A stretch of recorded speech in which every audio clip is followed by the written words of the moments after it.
teacher, one book, and one pen can change the world.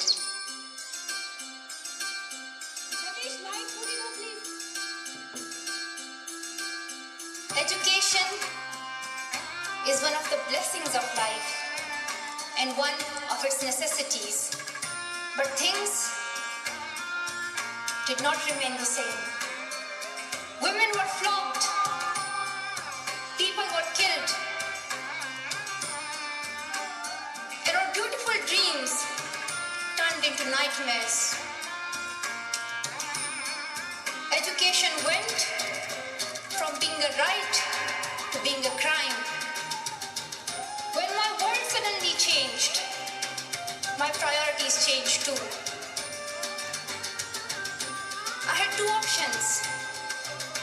One was to remain silent and wait to be killed. And the second was to speak up and then be killed. I chose the second one. The terrorists tried to stop us. But neither their ideas nor their bullets could win. We survived. And since that day, our voices have grown louder and louder. Why is it that countries which we call strong are so powerful in creating wars, but are so weak in bringing peace? Why is it that giving guns is so easy, but giving books is so hard? Why is it that making tanks is so easy, but building schools is so hard? We are living in the modern age, and we believe that nothing is impossible. And today, I'm very happy that we are together fighting for an important cause. This award is not just for me. It is for those forgotten children who want education. It is for those frightened children who want peace. It is for those voiceless children who want change. I'm here to stand up for their rights, to raise their voice. It is not time to pity them. It is time to take action. So it becomes the last time that we see a child deprived of education. Not just the politicians and the world leaders. We all need to contribute. Me, you, we. It is our duty. Let us become the first generation that decides to be the last, that sees empty classrooms, lost childhoods, and wasted potentials. Let this be the last time that a girl or a boy spends their childhood in a factory. Let this be the last time that a girl is forced into early child marriage. Let this be the last time that a child loses life in war. Let this be the last time that we see a child out of school. Let this end with us. Let's begin this ending together, today, right here, right now.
शेतान वयता शेतां पडून